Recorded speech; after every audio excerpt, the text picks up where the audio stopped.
Mesdames et messieurs, The greatest festival of our contemporary society, the Olympic Games, is about to begin. This is gonna be close. Oh! They're all completely gassed! They've given it everything on the global bucket! Oh, yeah! Go! Oh! Brilliant, brilliant, brilliant. But that is an Olympic championship. Ready? Hello and welcome to another episode of Keep the Flame Alive, the podcast for fans of the Olympics and Paralympics. If you love the games, we are the show for you. I am your host, Jill Jaracz, joined as always by my lovely co-host, Alison Brown. Alison, hello, how are you? I am very well, and I'm especially well because I was reposting all our Paris episodes to go with the 1 year out or the 1 year since. And at this point last year, we were both sick. Oh! As I'm listening back to some of the show, I thought to myself, I sound so exhausted. We sound exhausted. We sound sick. But it actually, and yet we were both so excited. Yeah, that was a hard thing. It was hard being sick because there was so much going on. It was really funny because to hear ourselves and be so far removed from it, I'm like, oh man, girls, go get some rest. But don't miss anything. I might still have that throat spray I had with a massive plunger on it. That was good stuff. Was good stuff. If you ever find yourself sick in France with a cold, man, do the Parisians have good cold meds in their pharmacy. Right? Just go and ask. They will be happy to help you. Speaking of help, have you noticed who's been helping us the past couple of weeks? Some of our fantastic patrons. That's right. We have had some listeners do the outro for us saying keep the flame alive at the end of the show, which is so much fun to hear. And that is a patron bonus for those at the $10 a month level. So we appreciate those patrons who have done that. We will hopefully have more sprinkled in throughout the year. And if you would like to take part, check out patreon.com/flamealivepod for more info. We have a lot of bonus items at many different levels, so you can choose what works for your income situation. And we really appreciate the patrons because they do keep the show going on a weekly basis with their contributions, and they help cover our operating costs, which is extremely helpful, to say the least, considering that we're going into another Olympics and have some other costs coming up that relate to those games as well.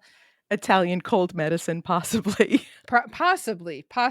And this year, Patreon patrons are learning all about whether we can learn how to become Olympic based on Olympians' memoirs. And coming up real quick will be our episode on Ibtihaj Muhammad's Proud, My Fight for an Unlikely American Dream. And Ibtihaj won a medal in fencing at Rio 2016. And she is famously the first woman who wears a hijab to be a medalist, not only a medalist, an Olympian. So, Well, she was the first Team USA. oh, right. First Team USA. And that broke a big barrier. So she is an icon to many, and we'll see what we can learn from her. Again, that's patreon.com/flamealivepod.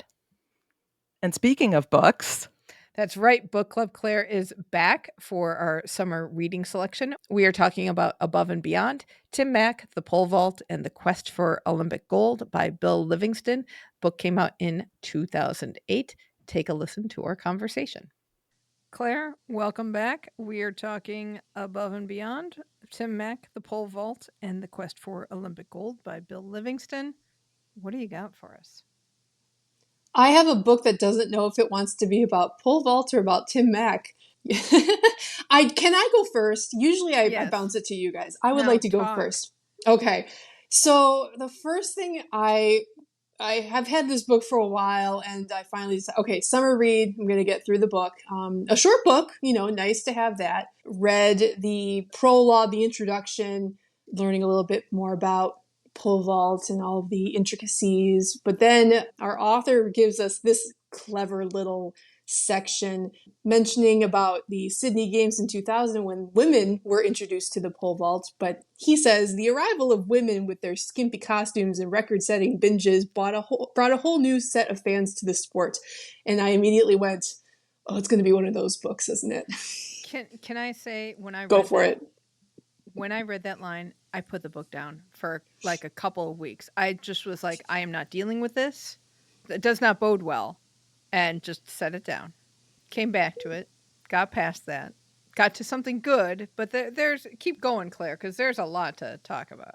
Yeah, that was the first thing. And just every time he tried to interject something clever, quote unquote, and quote unquote funny, it was basically a miss. There were a couple of hits here and there, but there was another section where he talks about how, oh, this is the time before everybody got participation ribbons and trophies. And I'm like, oh, okay, it's going to be one of those books. And it was just a bit frustrating when he decided to glean away from the historical facts and the biography, which were very good, and decide to, be clever. And it was not clever at all. My guess is, as I was reading this, was that he wanted to do a book about Tim Mack, but then realized how vanilla Tim Mack is and said, I don't have enough for a book, so I gotta fill this with a lot of other stuff. So every other chapter is not about Tim Mack, and he had to fill it in with even more words, adding those clever little touches that ended up bringing the book down, in my opinion. So that's what I thought. I would like to know what you all thought. Jill has given her kind of hints as what she felt. Alison, what do you think? So 2 thoughts. One, there were several times where I felt like the book was written by Steve Carell's character from The Office. Like he did not know that he wasn't funny and was actually being incredibly offensive. And 2, this could have been 2 Sports Illustrated feature articles and been done. It was a disservice both to Tim Mack and the sport of pole vaulting, because when we spoke to Katie Moon, the way she sold that sport to us was so incredibly beautiful. And this was not that. This did not make me want to watch pole vault. And I like pole vault. I like the jumping elements of track and field. I do want to say this book came out in 2008, and Bill Livingston, Tim Mack is from the Cleveland area. So Bill Livingston was a sports columnist from the Plain Dealer here, and he retired in 2018 after 34 years at the Plain Dealer. And he was old when he got here, or he was like 35. So this is an old school sports writer. And I could just picture him chomping on a cigar, using 2 fingers, maybe at his word processor, and typing out this book. And I would imagine he is beloved and was beloved at the time and beloved in his circles. But boy, like his style of writing did not age well for me as a woman. There were so many kind of digs at women. The skimpy costumes was the first one. And he kind of got there again. Oh, he made reference to the Cavaliers, Cleveland Cavaliers cheerleaders, the TNA show, and things. Yeah, and I totally agree with you, Alison. This could have been a couple of long feature articles. When the story was about Tim Mack, it was interesting because that was the focus of the book. It was supposed to be the focus of the book, but like you said, he had to pad it, so he padded it with pole vault safety. That sounded like he had been assigned a feature article because the main part of that took place in Pennsylvania. I'm like, oh, did you get a feature article? And all of a sudden you're like the pole vault guy in this area. So we're going to take all the stuff I did in pole vaulting and put together a book. And here we go. And then he talks a lot about Sergei Bubka and even seems to interview him. And there were elements in that interview. There are elements about Sergei Bubka, like a very vague accusations of doping going on there.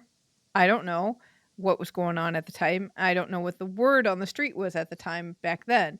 The other element that I didn't like about his Sergei Bubka stuff is that he kept throwing in like American football references and baseball references in these things. And obviously Sergei Bubka was not understanding the sports metaphors he was talking about.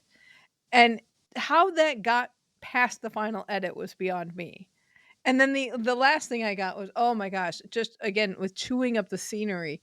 There were so many lines that I started highlighting them in what the superfluous language, like, oh, his biceps are Popeyes after a spinach infusion. And the almost alone among athletes, pole vaulters slip the bonds of earth and gravity. Pole vaulters began as lost boys who dreamed of flying with Peter Pan. The pole vault, the most technologically advanced, adventurous event of them all, represents all the innocence, bravado, and magic of childhood. And it's just sentences like this that happen time and time again throughout the book, which are very, I can see people just fawning over this writing, but I also see it that it doesn't necessarily age well, and it's a lot of like you say, we got to fill some pages. And I've read my fair share of old timers books. You know, my dad had a few. One biography about Al Kaline. I've read it like 4 times, and the 4th time I read it, I went, "Huh, this is a little, a little racist here and there." Things like that. It was written in. I guess it was written in the 70s or 80s, and then a few, mostly Detroit Tigers stuff because those are the best books and that's the best team. It's very interesting to see how those old timers wrote. And sometimes they do a really great job and it kind of transcends time. And then there's others like this where it was a split of, okay, we're going to talk a little bit here, a little bit there, and throw a joke in here and there. Take away Livingston for a second and let's focus on Tim Mack's chapters. Because I did enjoy Tim Mack. Tim Mack seems like a very nice guy. I went on YouTube and Googled him for some of his jumps. You can see his gold medal winning jump, but not much else. And he actually is still speaking around the United States. So seems like a very, pleasant man. And that came off in the book. What were your thoughts on Tim Mack? I thought it was like the quintessential underdog. Somebody who wasn't really pole vaulter physique necessarily, kind of fell into the sport in high school, not the greatest high school pole vaulter, didn't get a college scholarship. Well, wait, he did get a college scholarship to a lower level school. So he spent some time there and kind of maxed out what he could with that coach and moved on. But everything was scrappy, pull it together, failures, setbacks, and then he managed to overcome stuff, and he developed his own coaching system, which I thought was really interesting. He developed his own methodology, and he had to learn how to trust his methods to make his gold medal happen. And I thought that element was really, really fascinating. Because of that, Tim Mack was like eternally focused. I mean, he was really reaching for some stories. Like, give me some good Tim Mack was a crazy, wacky guy stories. And there's not much of those. But what he did really not shook the world of pole vaulting, but really was something to point to and say, wow, if he could figure out how to do it and be good with all these kind of obstacles in the way, maybe I can too. The biggest thing I thought was missing in terms of the writing about Tim Mack was I never really understood why he was doing all of this. Like, what was his motivation? Like, why pole vault? It just didn't seem. I mean, he says certain things throughout, and I don't know if that's just and I don't mean to say he's a simple person, like he's not intelligent. He's obviously a very intelligent, very thoughtful man, but I don't know how self-reflective he was. And so that's reflected in the writing. That like I didn't come away from it understanding why he put himself through all of this. Yes, the gold medal. I got that. But I felt like I was missing something of what was behind Tim Mack, behind okay, you want the gold medal, that's great. You want to be better, that's great. But why? Right. And you missed Atlanta. Why keep going when you don't have resources behind you at this point? I wanted to ask Jill, though, about the depiction of Cleveland in this book. If you felt like either it was accurate, it was properly referenced. I was just curious because obviously you're there. Yeah. I mean, St. Ignatius is, I'm pretty sure it's boys only, but it's a Catholic prep school. in the middle of the city, basically, and very well known for sports. It's a very good school, and that got it. I mean, he's from a couple suburbs away from me, so he's not that far. Like 10 minutes away would be where he grew up, and yeah, just kind of basic Midwestern suburban town. I would imagine nice family upbringing, but you're going to a school where there are expectations, I would say. And let's look to excel, and that they're very well known for that element. But, during the year 2004 Cleveland, that's not LeBron James is coming, I He think. was there by So that point. that's the hope. Yeah. So there's a hope and stuff is turning around. But I think Cleveland was also still going through a ton of trouble. It will continue to go through a ton of trouble. But I don't think you got that side of Cleveland. You got the scrappiness of Cleveland, and that there are great things about the city. So I that depiction of Cleveland was on for me. And to your point, for me, the depiction of the boys' Jesuit school was so on point because I grew up. I went to a grammar school where a lot of the boys went to Fordham, the Fordham High School. My husband went to the Boston College High School.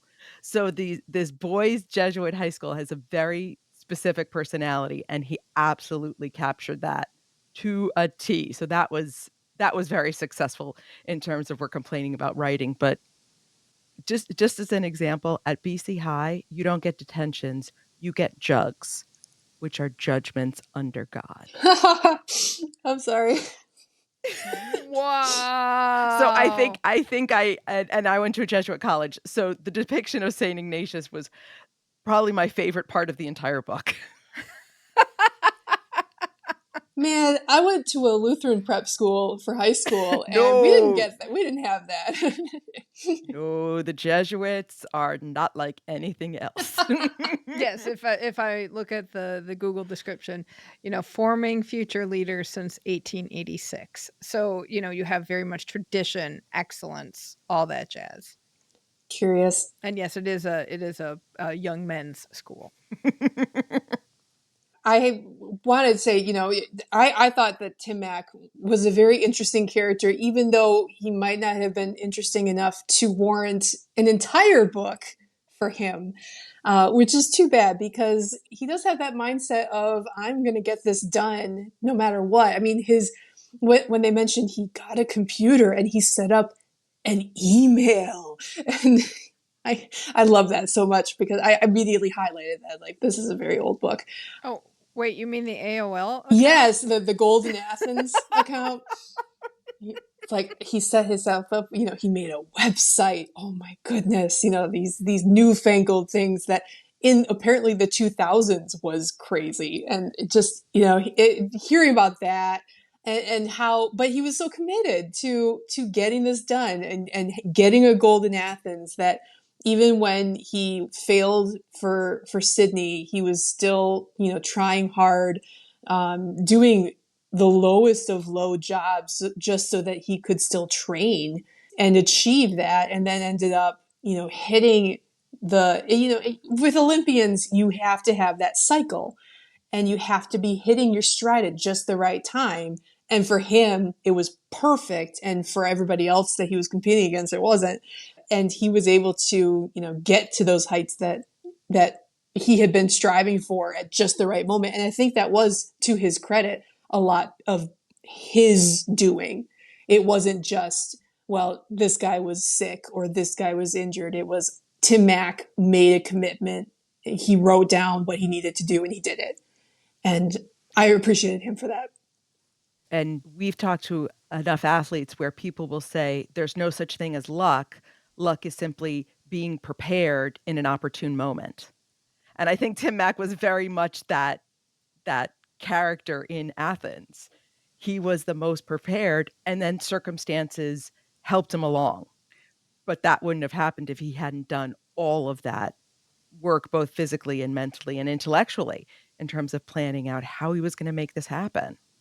I wonder if it would have been more interesting to take out the stuff about pole vault safety, take out the whole Sergei Bubka background, and take out Bill Livingston. Obviously, went to Olympia for the shot put competition at Athens and had to tell us all about it. This was also LeBron James's first games. And if LeBron James is a Cleveland player and is making good coin, the juxtaposition of LeBron and at the height of earning power and Tim Mack, who has no earning power as a pole vaulter, I wonder if that would have been interesting to kind of explore that route a little bit better.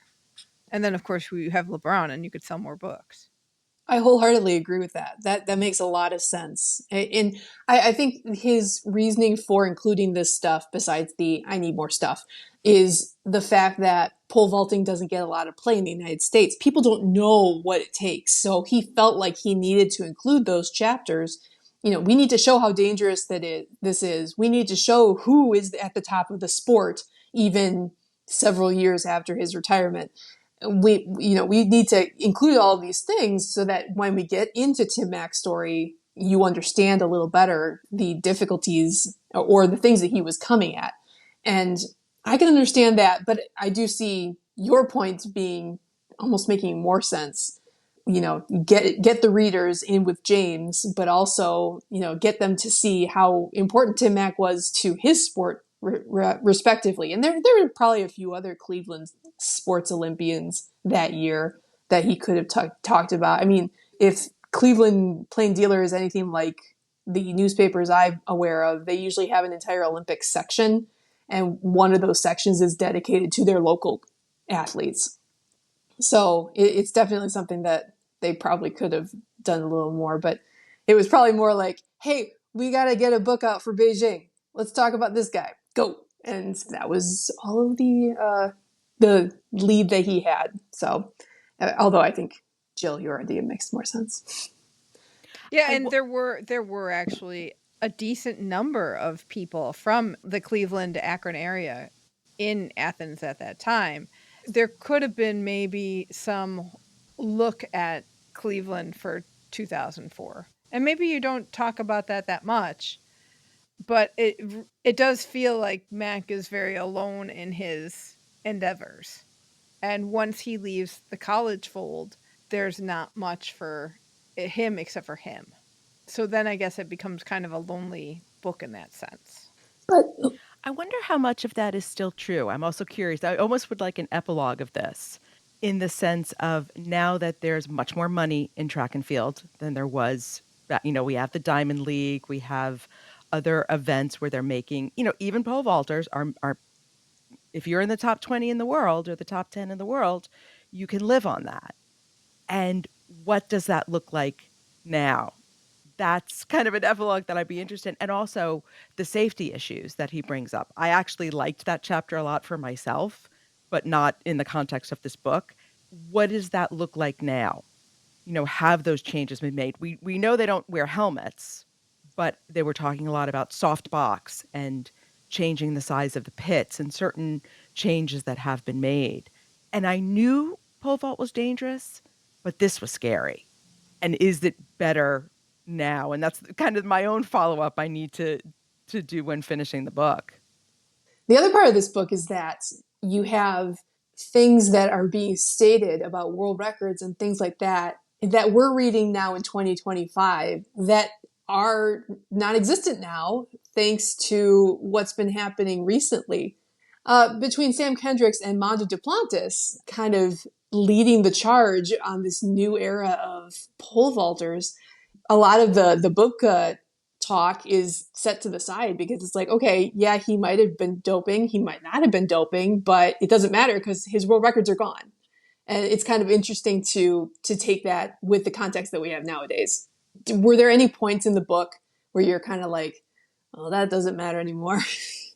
Because I as soon as we got into world records and things like that, and 6 meters being the ultimate goal, I was just kind of like, nah, keep reading, skip. The hard bit I had was Livingston's insistence on talking in both feet and meters.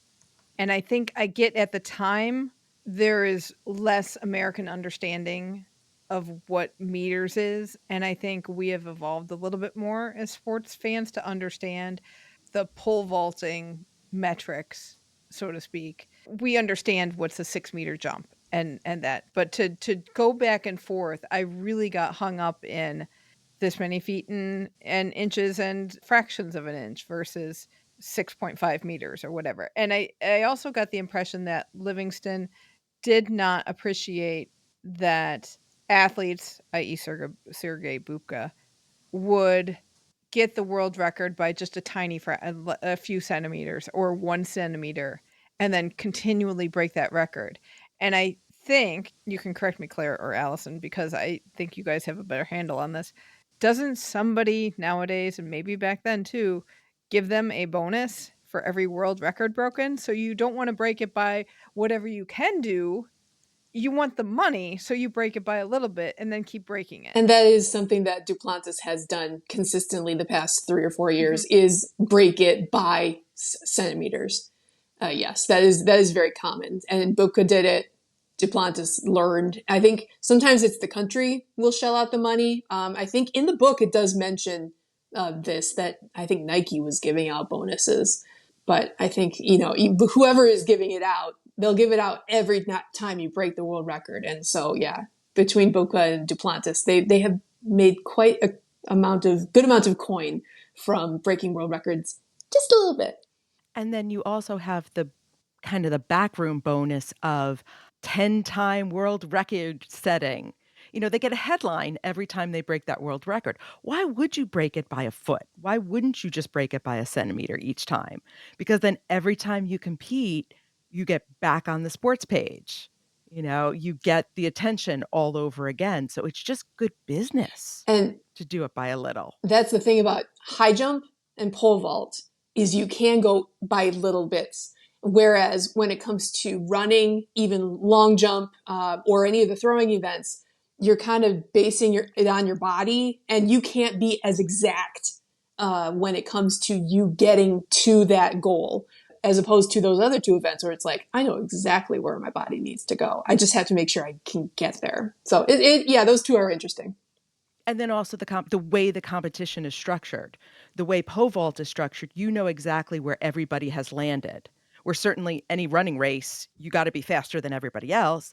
And then even the way the other jumps and throws are done, you're kind of going in. So unless you are the last thrower in the rotation for the competition, you can never really know what the other people are going to do. So you always have to make sure you're far enough to win, not just the world record. Where I think it was the last time Duplantis won or broke the world record, he just did an extra jump. Like he had already won, and he was able to just be like, no, set it for the world record. So I think it's also just the nature of how the competitions that pole vault allows you to do these little increments. And I do think that runners are trying to almost mirror that idea when you have the lights on the track. Have you seen those? Okay, yeah, Diamond League will do that, where they will have lights on the track, sometimes 2 different sets of lights. One is for the world record if it's achievable, and the other one is for like a national record or for the meet record. And so they can see with their own eyes what they need to do, instead of just working on pacers or people yelling at them from the stands how much faster they need to go. So there is that exact science about track and field athletics events that just, I think that's why I love it so much, and why I'm such an apologist for athletics, is because of how detailed it can be, but how raw it can also be, where it's just like run fast when the gun goes off and throw as hard as you can and jump as high as you can. But there's also so many other little things that, going back to the book, that Tim Mack was able to learn and record in his notebooks and take and end up winning a gold medal. So I did love the notebook. Yes. I did love how, because we've spoken to many people who do this like very detailed record keeping, now often it's spreadsheets, but I loved the idea of everything's in a little notebook and you're writing it all down and you're keeping track, and that he was trying to eliminate whatever the variables were, really tiny variables. Like, did I have a cup of milk before the competition or 3/4 of a cup of milk? Right. And was it 72 degrees in the bedroom when I slept or 74 degrees? It was so interesting, why was this a good day? I thought that was my takeaway from this book, actually, in terms of what did I learn? Tim Mack was saying, I'm going to make it a good day because I'm going to figure out every single variable that sets me up for success. So now I have a notebook and I'm going to sit at my desk and I'm going to figure out what is my optimal office temperature. And I don't mean that sarcastically. I mean that seriously. Like, am I able to concentrate when it's 1 degree warmer or 1 degree cooler? Take all those things away. And that's what we were saying about Tim Mack is an interesting guy. Take all the stuff away and make your own luck. Make your own best day when you need it. And for him, it was in Athens. There's a high jumper from Australia, and that's where I first saw it, how the notebooks take effect. Her name is Nicola Olasagers. I think that's her married name. I think she was McDermott. That's her maiden name. But when I was watching, I think it was Tokyo for sure, I would watch the full competition because I'm a weirdo like that. And they would show her jump, and she was always so peppy and happy. And then she'd immediately go open up her notebook and record what happened with the jump. And that's kind of the first time I heard about it. So when Tim Mack was also mentioning a lot about notebooks and note taking, I'm like, oh, it's kind of very similar. And again, pole vault and high jump, they were side by side with each other. So anything else you want to talk about when it comes to this book? Well, first I'm going to say, Claire, not because you're weird like that, because you're a TKFLASTAN. Sure. We all are weird like that. That's why we exist. Well, I just laminated my Paralympic posters that I made for last year today. So I'm like, I have to save these for the next Paralympics. And that just, you guys on the podcast will understand that that's important. Whereas everybody else is just like, what are these weird pictures? So I appreciate you. What is the Paralympics? Don't get me started.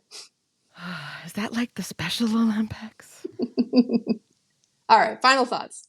After I picked it back up after the girls in skimpy costumes line, there were elements of the book that I really liked. And then there were times where it was really hard to get through. And it reminded me in a sense of when we read Munich 1972 by David Clay Large, where there was a lot of the book that I had struggled getting through because he obviously did not like writing about it. I think Bill Livingston liked writing about all of this. Maybe he had to sit down and think like, oh boy, I need 5,000 more words. Where am I going to find them? But you could tell when that happened. You could tell like he really wanted to write about Tim Mack and just didn't have enough. The Tim Mack element, I think it's great. And I'm glad he got a book dedicated to him. I mean, we talk about luck. Some of this stuff is luck on that element too. And having that moment in time and that approach to training documented. But, I'd check it out at the library. If you can get it if you got a library with Hoopla, it's on Hoopla. And it's not a huge long read, but it's one that you might have to pick up and put down. And if you wanted just the Tim Mack chapters, it's like every other chapter. Yeah. So it's only like 5 chapters long. It's perfect. Yeah.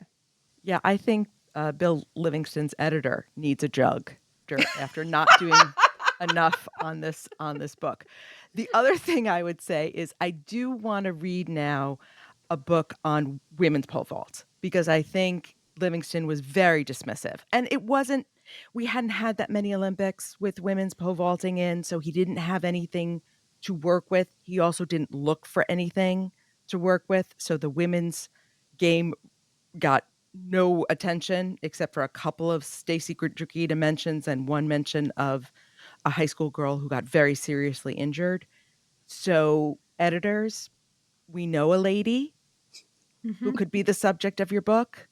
And even just go listen to the Katie Moon episode and kind of hear what's going on in pole vault on the women's game, I think is where I want to go with that one.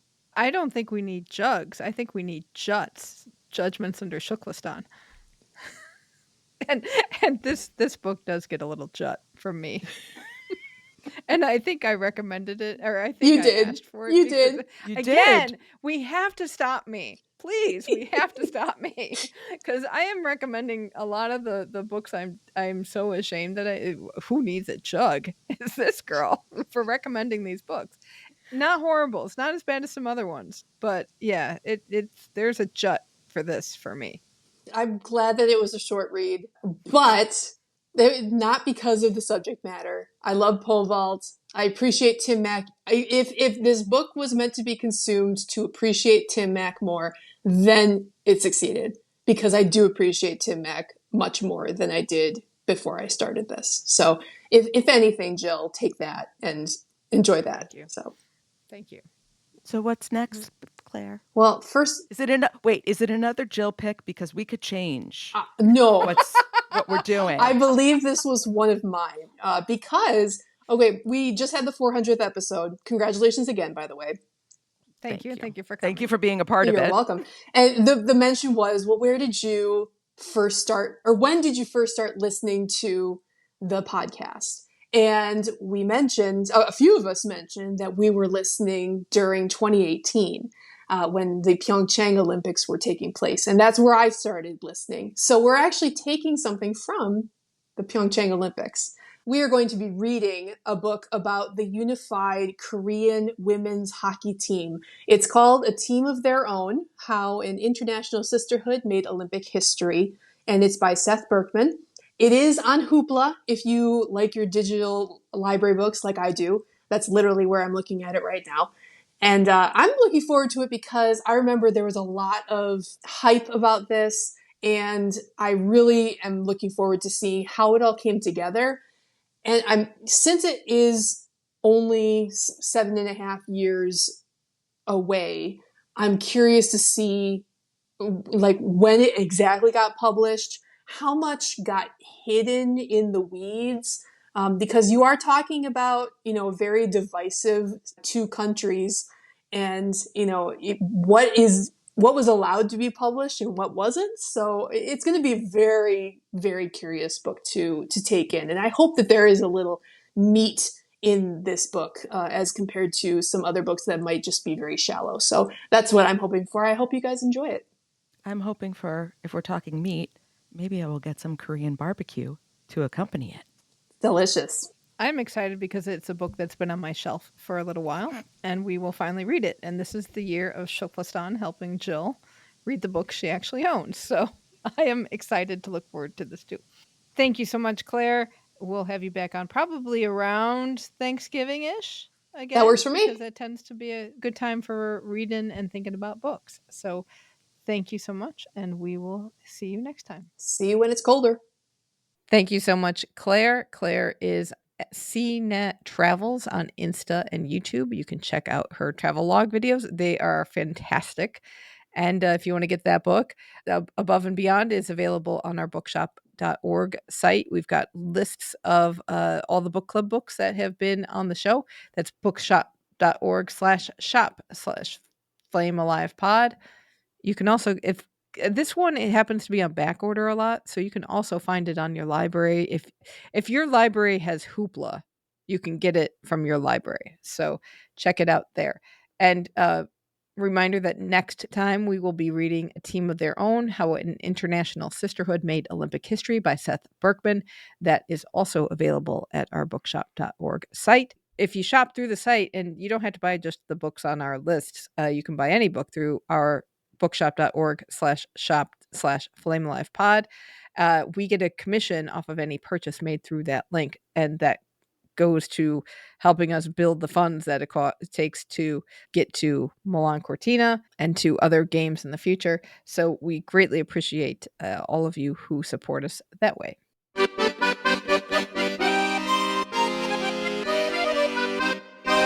Ooh, les fêtes! We have been having a lot of 1-year anniversary celebrations in Paris for the Paris 2024 games. So Kirsty Coventry and T-Bach were in Paris to celebrate, and they celebrated with President Macron. Just like you did. Just like I did. And I look at Macron every day. I have our picture framed. I was not invited. Remember the moment we had The statues from the opening ceremony, as we said a few weeks ago, they are now installed in the 18th arrondissement on the Rue de la Chapelle. And then the area in front of the Adidas Arena has been renamed to be the Alice Milia Esplanade. Nice. And that's a big space because a lot of that was fenced off when we were there. You were directed into very narrow spaces. But that was a big open space there. So that's nice that she gets a little credit. Exactly. Unfortunately, France is having some budget problems, namely a lot of public debt, and that is expected to be 116.2% of the country's GDP this year. So the country said we have to make some sacrifices, tighten the belts. Sports is going to take a hit on that. And that means that the government will invest less in sports going forward, it's sad because that was a hope that would be a legacy of the games. So they will be decreasing their investment by 300 million euros in funding for sport, youth, and community life. Obviously, the French National Olympic and Paralympic committees are not happy about this, but there's not much you can do. Le Monde has also been reporting different legacies that says behind a paywall, so I can't see what they've done with the venues, and hopefully we'll be seeing that in the future come out through other reporting. But one noteworthy development that Le Monde talked about is that the Paralympics caused a lot of public excitement and increased participation in parasport, but it has brought little improvement to disabled people's everyday lives. And that also is behind a paywall. I really wanted to know what happened because the city was making a lot of investment into getting different neighborhoods better for accessibility, the bus lines better for accessibility, and I kind of wonder what is going on. Well, we worried about that very thing. So it seems to be a constant problem with the Paralympics in that everyone gets super excited about the competition and then they move on. Yeah.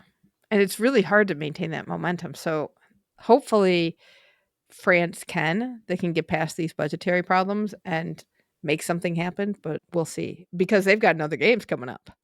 And that's another issue with the funding for sport is you've got another games coming up in 2030. Where's the money going to come from for that? Well, it's going to come from Italy and Netherlands where they're having speed skating. Ooh, hockey. Ooh. It is. It's the same word. Well, that is helpful.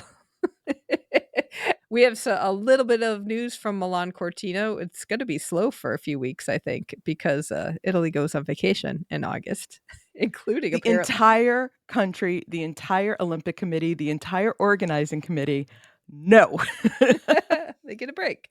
So the International Ice Hockey Federation announced that officiating crews for the men's ice hockey tournament will be a mix of IIHF and NHL referees and linesmen. The last time this happened was 2014, of course, which was the last time NHL players were part of the Olympics. In August, the two groups of officials will start working together and training on skills and team building because the rule sets are similar, but there are some differences in international play, and everybody's going to have to get on the same page with everything. NHL play tends to be more physical than IIHF play, so that's one of the things they said they're going to be working on is judging the intensity of the physicality. I'm wondering about trash talk. Oh, that's because the NHL is wild. Yeah. But do you think international is just as bad? And then they just do it. You do it in multiple language in the NHL too. Yeah, maybe they just don't get it. We have a little bit of news from LA 2028. If you are part of our Facebook group, you saw that Alison posted the ceremonies director has been hired, a man by the name of Peter Rice. Yes, I believe. Don't know anything about him. No, and it's not like he has a lot of background in show business, I believe, but hasn't personally put on a ceremonies or directed that kind of thing.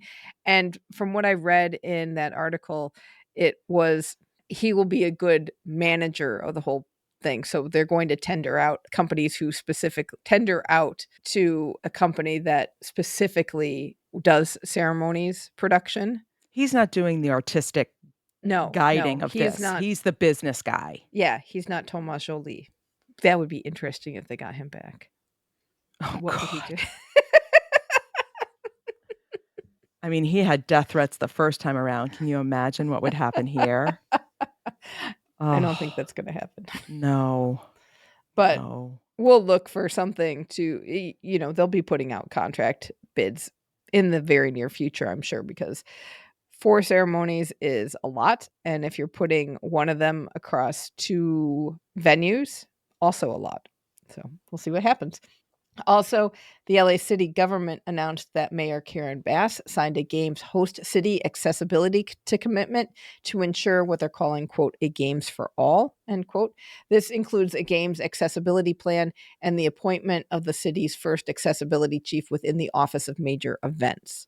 So they realize that, hey, we've got this Americans with Disabilities Act, which ensures some form of accessibility, but we can do a lot better. And there's still a ways to go, and they're going to try to make those improvements during this time.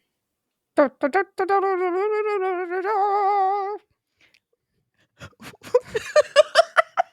forgot to put what I sang the last time we had World Games news. World Games! World Games! World Games!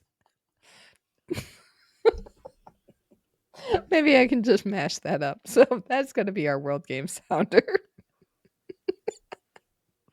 Well, remember we called one of the World Games mascots like the dime store Bing Dwen Dwen.